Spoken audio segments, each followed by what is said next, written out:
sorry that I blame her for all the shit I know that I could fix. I get mad and scream it down on paper, then I go and call my therapist. I'm a little too much, I'm a little too lazy. Sometimes I get way too easy. I get so lazy.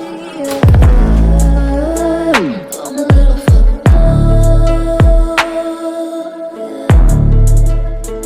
I'm a little fucked up.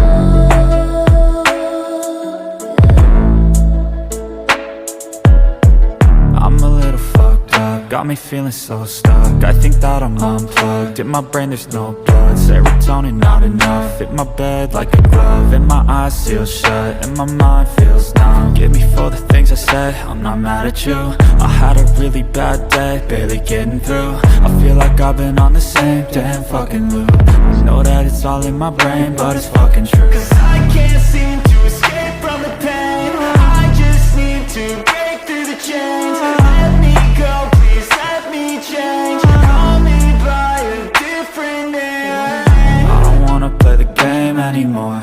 I'm just gonna flip over and shake out the board. I feel like one day You think men like Thomas Wayne ever think what it's like to be someone like me? To be somebody but themselves? They don't. They think that we'll just sit there and take it like good little boys, that we won't werewolf and go wild. You finished?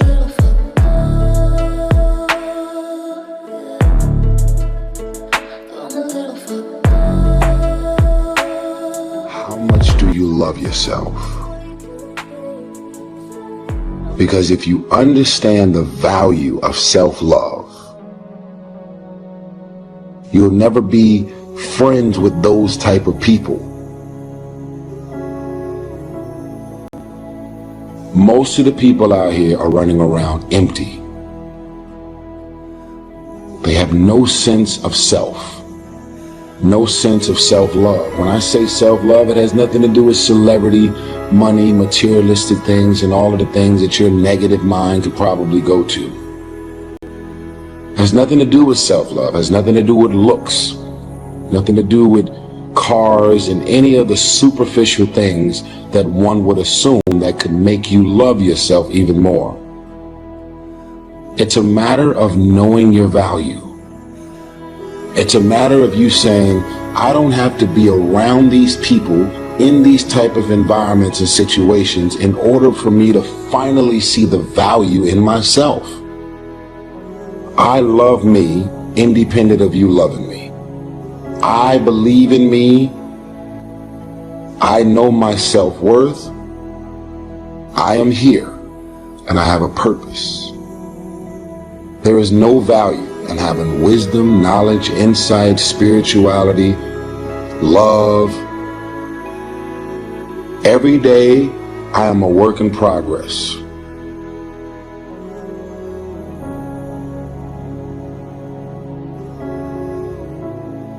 A person who can forgive nothing is a person who's totally destroyed psychologically and emotionally.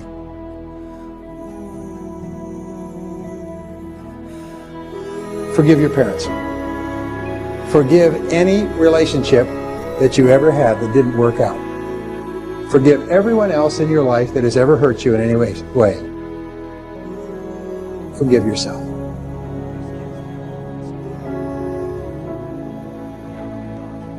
Forgiveness is giving up the hope that the past could be any different.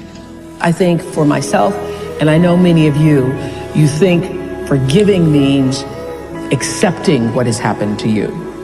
Well, it is accepting that it has happened to you.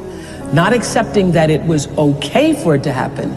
It is accepting that it has happened, and now what do I do about it? Forgiving is giving up the hope, not holding on, hoping, wishing that it could have been any other way than it actually was. Giving up the hope that the past could be any different. And when I got that, I think it took me to the next level of being a better person, because I don't hold grudges for anything or any situation, and neither should you.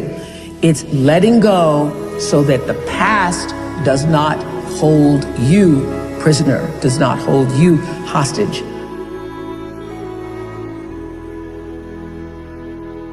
See, life is cyclic.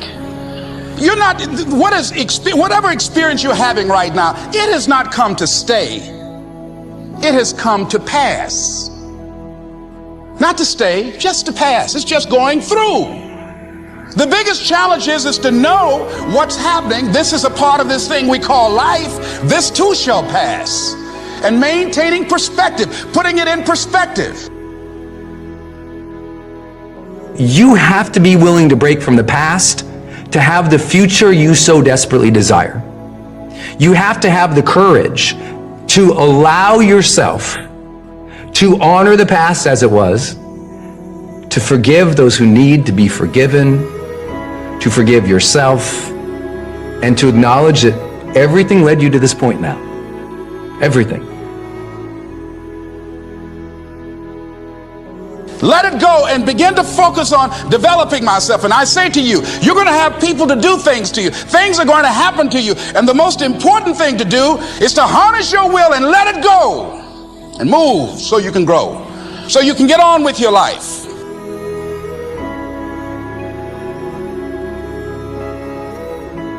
It doesn't matter about what happens to you. What matters is, what are you going to do about it? What are you going to do now, Les? But if you want to begin to move into your own personal greatness, if you want to begin to really enjoy a happy, successful, healthy life, you've got to be willing to go against the tide. You've got to be willing to harness your will. So as you're in the process of reinventing your life, write a description of the kind of person that you want to be. What are the things that you must overcome? What qualities about your personality you know that you're going to have to change, because those particular characteristics are liabilities to you? What are your assets? What are your strong points? Look at and evaluating yourself to make that determination. Other thing is that in order to get out of a rut, we need some coaching. Find some trusted critics.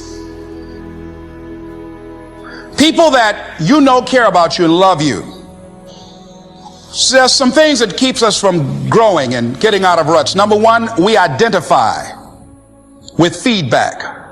We take it personal when someone wants to give us some feedback on where we are falling short and tell us about our blind spots. We want to have everything being positive about us. We're not perfect.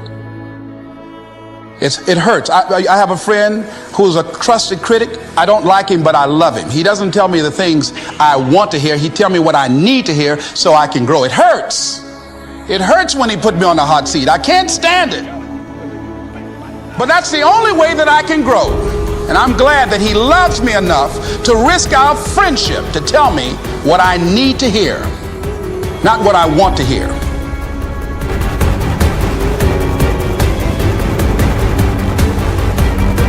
High performers are not dissatisfied strivers.